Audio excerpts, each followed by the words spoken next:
το 4ο Γενικό Λύκειο Αγρινίου με ένα θέμα φυσικών επιστημών συνδυασμένο με την τεχνολογία Arduino, ψηφιακός μετεωρολογικός σταθμός με τη χρήση Arduino.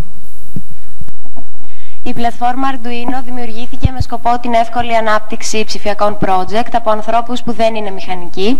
Βασίζεται σε έναν μικροκοντρόλερ, ο οποίος δέχεται οδηγίες για το τι να κάνει μέσω μιας θύρας USB συνδεδεμένος με τον υπολογιστή. Προγραμματίζεται μέσω της γλώσσας προγραμματισμού Arduino, που σχηματίζεται από τις γλώσσες προγραμματισμού C και C++ και του λογισμικού IDE.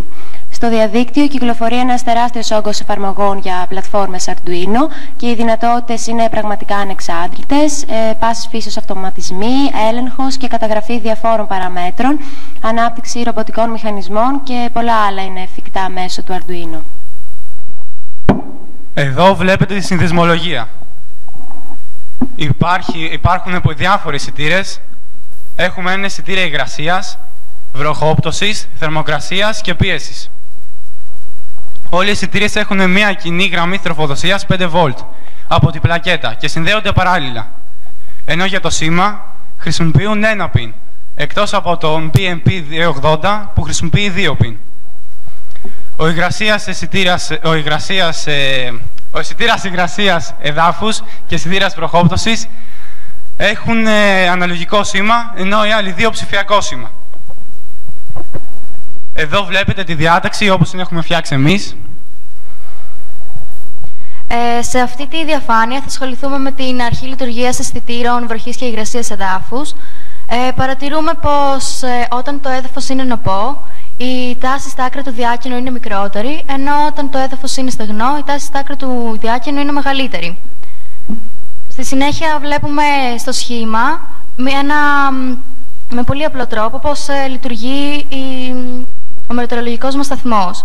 Επειδή οι αισθητήρες βροχόπτωσης και υγρασίας λειτουργούν ως ομικά στοιχεία, όταν η αντίσταση του διάκαινου είναι μεγάλη, η τάση που φτάνει στην πλακέτα είναι επίσης μεγάλη και αντίστοιχα όταν η αντίσταση του διάκαινου είναι μικρή και η τάση στην πλακέτα είναι μικρή.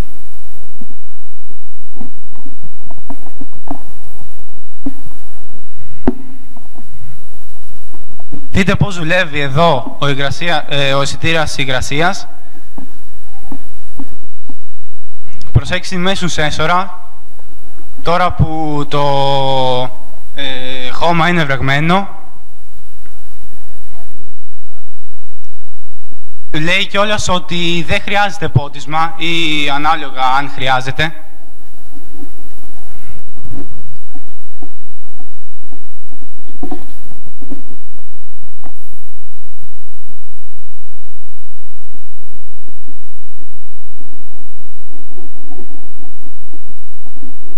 Εδώ φαίνεται ο αισθητήρας βροχόπτωσης.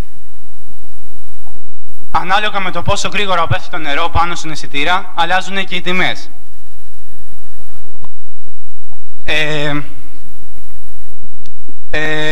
Ο μικροελεγκτής ανανεώνεται κάθε 2 δευτερόλεπτα, όπως φαίνεται.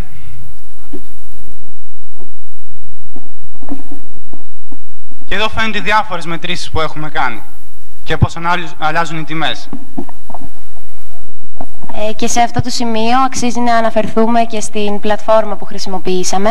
Η πλατφόρμα Arduino είναι μια πλατφόρμα ανοιχτού και ελεύθερου κώδικα. Το Arduino ως ιδέα γεννήθηκε από Ιταλούς μηχανικούς σε ένα μπαρ με το όνομα Arduino. Ο χρήστης δεν πληρώνει για την χρήση του κώδικα προγραμματισμού, χρησιμοποιεί και τροποποιεί ελεύθερα τον κώδικα και μοιράζεται ελεύθερα τον κώδικα με άλλους χρήστες. Η ανοιχτή και ελεύθερη χρήση έχει ως αποτέλεσμα να κυκλοφορεί ένα τεράστιο εύρος εφαρμογών στο διαδίκτυο και η παραπάνω φιλοσοφία επιτρέπει την κατασκευή πλακετών και εξαρτημάτων από ανεξάρτητους κατασκευαστές, ενώ δεν υπάρχει κόστος πνευματικών δικαιωμάτων. Εδώ βλέπουμε πόσο φθηνά είναι τα υλικά που χρησιμοποιήσαμε. Η αγορά έχει γίνει από το διαδίκτυο. Το ποσό είναι κάτω από 6,5 ευρώ. Πράγμα που δείχνει ότι ο καθένας μας μπορεί να ασχοληθεί με τέτοιου είδους κατασκευές. Όμως ο μετεωρολογικός μας σταθμός παίρνει βελτίωση. Η βελτιστοποίησή του μπορεί να επιτευχθεί με την αναβάθμιση και αντικατάσταση του αισθητήρα σχετικής υγρασίας με τον DHTAF22, την ενσωμάτωση οθόνης LCD όπου θα εμφανίζονται οι τρέχουσες τιμές, την διαδικτυακή μεταφορά δεδομένων και ελέγχου του σταθμού, την ενσωμάτωση καταγραφικού που θα αποθηκεύει τις τιμές σε SD κάρτα, την εγκατάσταση IP πανοραμικής κάμερας που θα καταγράφει την κατάσταση των νεφών, καθώς και τη δημιουργία μετεωρολογικού κλωβού που θα στεγάσει στο σταθμό. Τέλος, βλέπετε τα ονόματα των μαθητών και των καθηγητών που συμμετείχαν στην υλοποίηση της εργασίας. Ευχαριστούμε. Ευχαριστούμε πολύ το 4ο Γενικό Λύκειο Αγρινίου για την ενδιαφέρουσα παρουσίαση.